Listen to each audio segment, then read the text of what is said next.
السلام علیکم سامعین، سنا ایف ایم 89.4 مسلم مظفرآباد کے اسٹوڈیو سے تعظیم یاسین آپ کی خدمت میں حاضر خدمت ہے. سامعین اکرام، یہ پروگرام آپ کشمیر فورم ہر جمعرات کو شام 5 سے 6 بجے سنتے ہیں، اور اس پروگرام کے اندر ہم روزانہ نئے موضوعات کے ساتھ آپ کی خدمت میں حاضر خدمت ہوتے ہیں. اور اس پروگرام میں آپ روزانہ کی بنیاد کے اوپر بدلتے حالات میں جنم لیتی خبروں میں تبصروں اور تجزیے جو ہے اس میں پیش کی جاتے ہیں، اور اس کے ساتھ ساتھ ہمارے ساتھ مہمان شخصیات بھی موجود ہوتی ہیں. اور آج کے پروگرام کا میں سب سے پہلے آپ کو تعارف کرواتا چلوں کہ آپ کا آج کا جو پروگرام ہے وہ ہے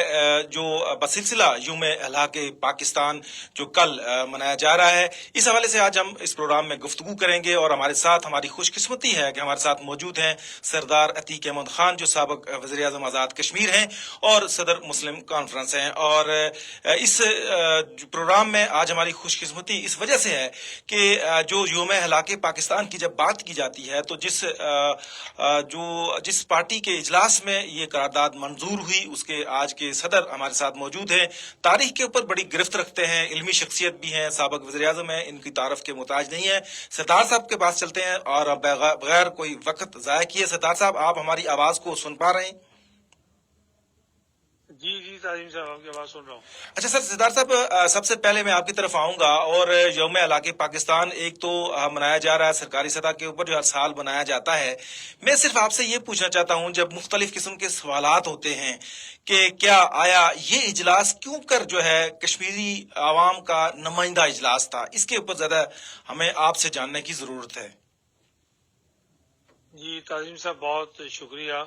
ایک تو یہ ہے کہ کل 19 جولائی ہے جسے ہم عام طور پر یوم قرارداد ہلاک پاکستان کے طور پر مناتے ہیں، اور اس سال ہم نے فیصلہ کیا ہے کہ اسے یوم تجدید قرارداد ہلاک پاکستان کے طور پر منایا جائے. ایک بات تو یہ ہے، اور یہ وہ تاریخ ساز دن ہے جس روز کہ ہمیں پاکستان سے پہلے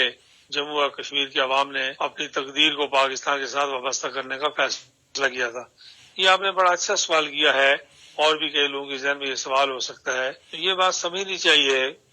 کہ ریاست جموں و کشمیر میں مسلم کانفرنس کی اس وقت عوامی طور پر حیثیت کیا تھی اور پارلیمانی طور پر حیثیت کیا تھی. جی جہاں تک عوامی حیثیت کا تعلق ہے تو مسلم کانفرنس ہی مسلمانوں کی نمائندہ جماعت تھی، چونکہ نیشنل کانفرنس ہندوستان کے درجے میں جا چکی تھی اور جموں و کشمیر کے عوام کی نمائندگی کے لیے مسلم کانفرنس ہی باقی رہی تھی. اور دوسرا یہ ہے کہ جس روز یہ اجلاس ہوا 1946 میں، اس وقت مسلمانوں کے لیے جو مخصوص سیٹیں تھیں وہ ساری کی ساری مسلم کانفرنس کے پاس آ چکی تھی. اور جب 19 جولائی کو غازی ملت سردار محمد ابراہیم خان صاحب کے گھر میں مسلم کانفرنس کا اجلاس چودھری حمید اللہ خان صاحب کی صدارت میں منعقد ہوا، اس وقت ہمارے کشمیر اسمبلی کے منتخب نمائندے بھی موجود تھے، اور مسلم کانفرنس جو لارجسٹ پولیٹیکل پارٹی تھی اور ون آف دی پارٹیز نہیں تھی بلکہ دی پارٹی آف دی اسٹیٹ تھی. اور پھر یہ کہ اس سے پہلے قائد اعظم سری نگر آ جا چکے تھے، اور اسے قائد اعظم کا مینڈیٹ بھی حاصل تھا. یہ ایک اضافی بات ہے کہ انہوں نے کہا تھا کہ میں سارے متحدہ ہندوستان میں آل انڈیا مسلم لیگ بناؤں گا، لیکن جموں و کشمیر کے اندر آل جموں و کشمیر مسلم کانفرنس ہی میری جماعت ہے اور اس کی موجودگی میں مسلم لیگ کو نہیں بنایا جائے گا. تو اس طرح جہاں تک آپ نے کہا کہ نمائندہ کس طرح تھا، تو یہ پارلیمانی نمائندگی بھی تھی، سیاسی نمائندگی بھی تھی، نظریاتی اور فکری نمائندگی بھی تھی، قائد اعظم کا مینڈیٹ بھی تھا. تو اس طرح یہ ہر اعتبار سے، ہر پیمانے سے، جس سے بھی آپ اس کو ماپنا چاہیں، یہ آپ کو نمائندہ اجلاس نظر آئے گا، اور یہ قرارداد نمائندہ اجلاس کی قرارداد نظر آئے گی. اور یہی وہ قرارداد ہے جس نے تحریک آزادی کشمیر کی کا رخ متعین کیا. جی اچھا ستار صاحب، یہ بتائیں کہ ہم جس طرح یوم ہلاک پاکستان کی بات کرتے ہیں، مسلم کانفرنس کا نمائندہ اجلاس تھا جس میں ساری قرارداد منظور ہوئی، اور پاکستان بننے سے پہلے کشمیری عوام نے اپنی تقدیر کا فیصلہ پاکستان سے وابستہ کرنے کا فیصلہ کر لیا. اور لیکن بدقسمتی سے جو اس قرارداد کے بعد جو جس کو ہم انٹرنیشنل سازشیں بھی کہہ سکتے ہیں بھارت کی طرف سے کی گئیں، اور اس نے بھانپ لیا کہ اب شاید کشمیر اس کے ہاتھ سے نکل جائے گا، تو ایک سازشوں کا جو ہے نا وہ تانے بانے شروع ہو گئے. اور پھر جو ہے نا آزاد کشمیر کے اور جی پی کے جو عوام ہیں انہوں نے مسلح جدوجہد کا آغاز کیا. تو اس کی تھوڑی سی ہمیں بتا دیں کہ یہ تحریک جو ہے اس قرارداد کے بعد جو ہے وہ اس کی یعنی کشمیری عوام نے، جس طرح ہم بات کرتے ہیں تحریک آزادی، آج کے پروگرام کا ہمارا موضوع بنیادی طور پہ تحریک آزادی کشمیر اور نظریہ علاقے پاکستان ہے. تھوڑی سی یہ بتا دیں کہ نظریہ علاقے پاکستان کشمیر کے لیے کیوں ناممکن سمجھا گیا کہ صرف اور صرف ایک ہی ہمارے پاس راستہ ہے کشمیری عوام کے ساتھ کہ ہمارا اپنا مستقبل پاکستان کے ساتھ وابستہ ہو گئے. اس حالات کے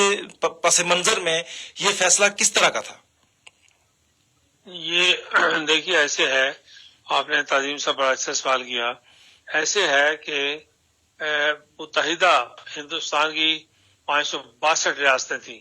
اور یہ جو ہندوستان کی آزادی ہے اور پاکستان کی آزادی ہے، یہ کسی جنگ و جدل کا نتیجہ نہیں ہے. یہ نیگوشیٹڈ انڈیپینڈنس ہے، یہ کنسنسس انڈیپینڈنس ہے. کنسنسس انڈیپینڈنس کا مطلب ہے کہ سارے سٹیک ہولڈرز نے مل کے مذاکرات کیے اور گفت و شنید کے ذریعے آزادی حاصل کی. ان سٹیک ہولڈرز میں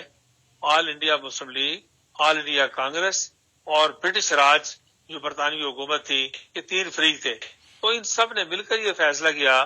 کہ مسلم اکثریتی علاقے پاکستان میں اور ہندو اکثریتی علاقے ہندوستان میں جائیں گے. تو جس اصول کے تحت ہندوستان کو آزادی ملی، جس اصول کے تحت پاکستان کو آزادی ملی، یہ لارڈ ماؤنٹ بیٹن کا جو پلان تھا، جسے جون کا پلان بھی کہتے ہیں، 3 جون پلان، تو یہ اس پلان کے بالکل 100% عین مطابق تھا. اگر آپ 562 ریاستوں میں سے 561 ریاستوں کے لیے ایک طریقہ کار اختیار کریں اور ایک ریاست کے لیے کوئی دوسرا طریقہ کار اختیار کریں تو وہ قابل عمل دکھائی نہیں دے گا. اس لیے یہ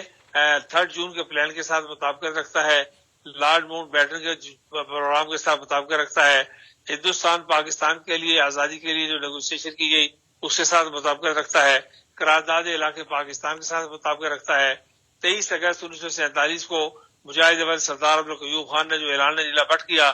اور وہاں سے جہاد آزادی شروع کیا، اس کے ساتھ مطابقت رکھتا ہے. کرنل مرزا حسن خان نے گلگت بلتستان میں جس آزادی کے لیے، گلگت بلتستان کی آزادی کے لیے تحریک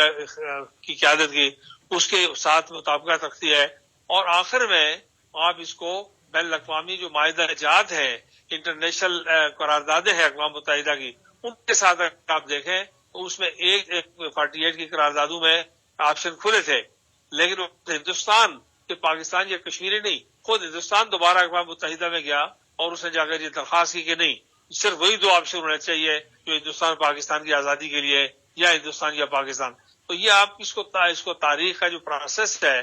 جو عمل ہے، تو اس کے حوالے سے کسی اعتبار سے بھی جب آپ اس کو دیکھنا چاہیں تو یہ میں سمجھتا ہوں کہ سارے پیمانوں پر یہ سوچ پورا اترتی ہے اور ناگزیر سمجھی جاتی ہے. اور ایک اور بات سمجھنی چاہیے کہ اس کے علاوہ اگر آپ کوئی اور راستہ اختیار کریں گے تو پھر اس سے یہ خدشہ پیدا ہو سکتا ہے کہ اگر کشمیر کو علاقے پاکستان کے علاوہ خود مختار ہو سکتا ہے، اور اگر خدا نخواستہ ہم راضی بھی ہو جائیں اس بات پر، پاکستان راضی بھی ہو جائے، تو ہندوستان کبھی راضی نہیں ہو سکتا، اس لیے کہ ہندوستان کے اندر تقریباً 25-30 علاقے کی تحریکیں چل رہی ہیں جنہیں علاقے کی تحریکیں کہا جاتا ہے. ہماری تحریک حق خود ارادیت کی تحریک ہے. تو اگر اس کو خود مختار کشمیر کی تحریک بنا دیا جائے، علاقے کی تحریک بنا دیا جائے، تو پھر اس کے نتیجے میں سارے ہندوستان کے ٹوٹ پھوٹ کا پھر سکھوں کی خود مختاری اور میزورم کی خود مختاری اور آسام والوں کی اور ناگالینڈ والوں کی اور منی پور والوں کی اور جوناگڑھ والوں کی، حیدرآباد والوں کی اور چکن ایگ اسٹیٹس کی، تو یہ ساری جو ہے، یہ ساری ایک بڑی تباہ کن قسم کی خرابی پیدا ہو سکتی ہے اس سارے عمل کے دوران. اس لیے جو امپورٹنٹ بات ہے وہ یہ ہے کہ اس راستے کو اختیار کرنے سے ہندوستان کی آزادی اور جو ہندوستان کی سلامتی ہے، پاکستان کی سلامتی ہے، اس پر کوئی زد نہیں پڑتی. اور جو great divide of sub continent کا پلان ہے، جو نیگوشیٹڈ انڈیپینڈنس ہے، اس کے اوپر ہم پوری طرح پورا اتر سکتے ہیں اور عالمی قوانین کو بھی ہم ان لائن رکھ سکتے ہیں اور ہم عالمی قوانین کے ساتھ ہم قدم رہ سکتے ہیں۔ اچھا سردار صاحب، میں یہ بس آپ سے آخری سوال کے اوپر آپ سے جو ہے نا، آپ کا قیمتی وقت ہے، مصروفیات ہیں، تو میں چاہوں گا کہ جو مسلم کانفرنس نے یہ قرارداد منظور کی یوم علاقے پاکستان، ایک نظریاتی بنیادوں کے اوپر ایک کام شروع کیا، اسی کے نتیجے کے میں ایک تحریک آزادی، جس طرح آپ نے نیوزی لینڈ لیبرٹ کا ذکر کیا، وہاں سے تحریک کا آغاز ہوا، جی بی میں ہوا، ہر جگہ پہ تحریک اٹھی،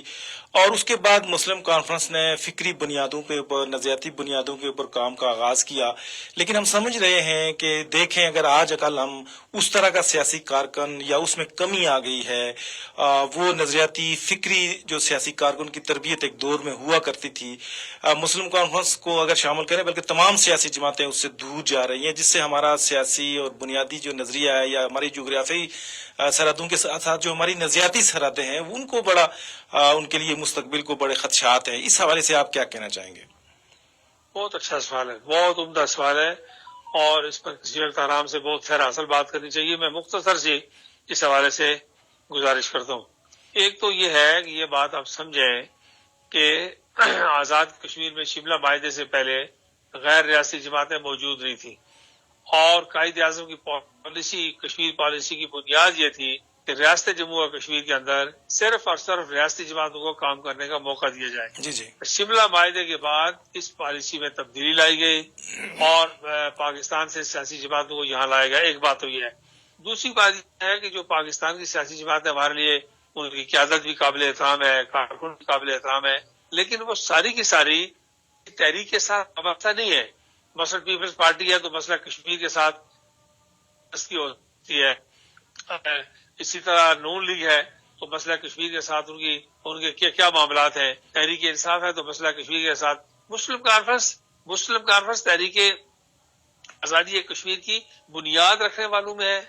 چلانے والوں میں ہے، پیرا دینے والوں میں ہے، آگے لے کے چلنے والوں میں ہے، اور مسلم کانفرنس روز اول سے نظریاتی اور فکری سیاست کے ساتھ وابستہ ہے۔ تو یہ جو پاور پالیٹکس ہے، اقتدار کی پالیٹکس ہے،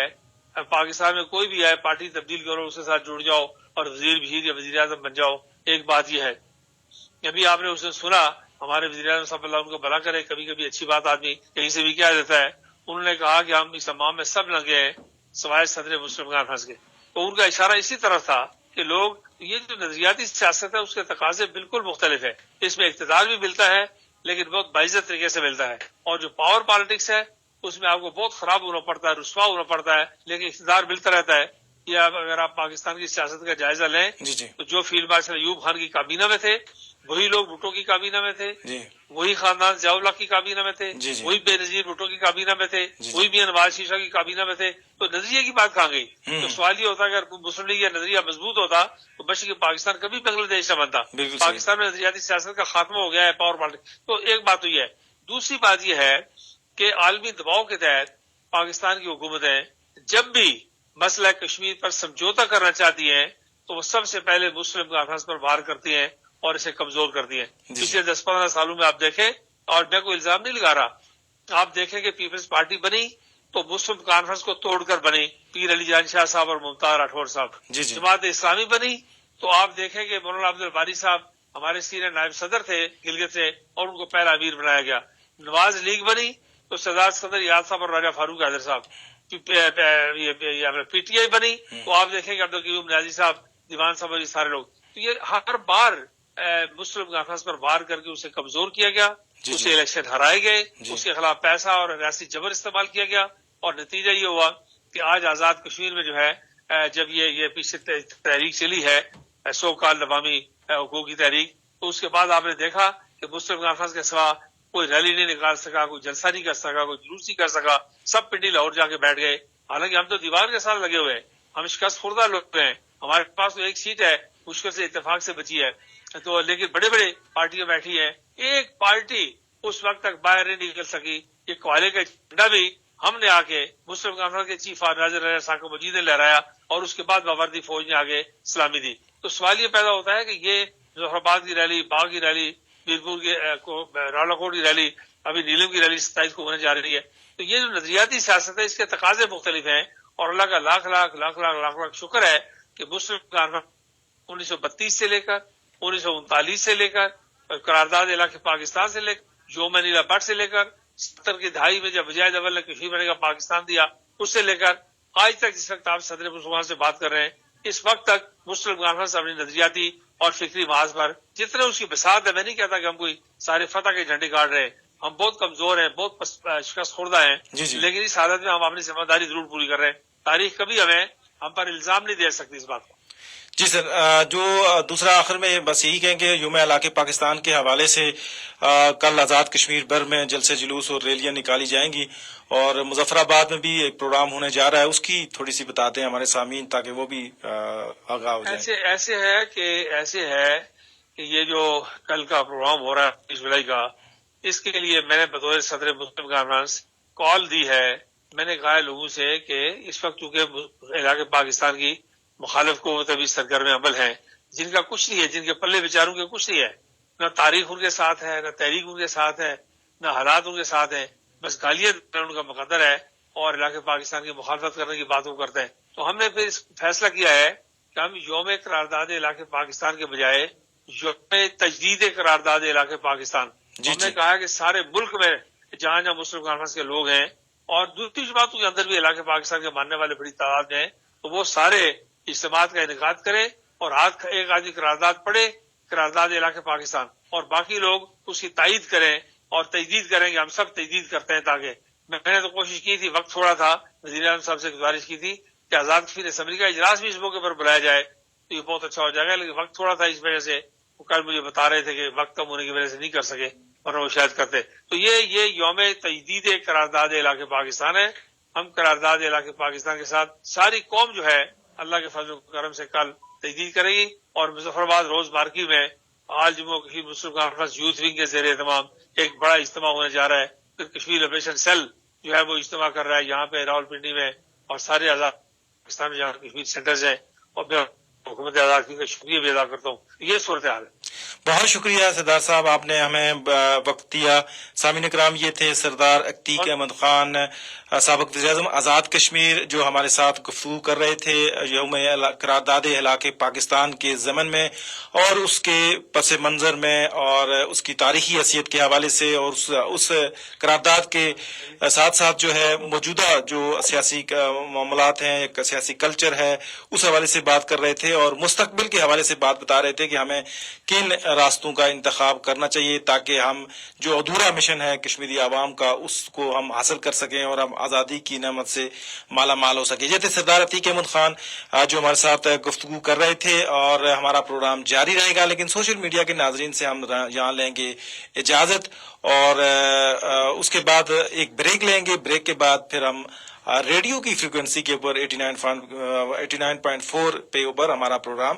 جاری رہے گا، اور ہمارے ساتھ ششی کے گفتگو اس کے بعد ہوں گے علامہ جواد جعفری صاحب، جو سابق چیئرمین ہیں کشمیر کلچر اکیڈمی کے اور ایک دانہ نشر ہیں، وہ بھی تاریخی حیثیت سے کافی کشمیر کے اوپر بولتے رہتے ہیں۔ جی، اور لیتے ہیں بریک، اور بریک کے بعد دوبارہ حاضر ہوں گے۔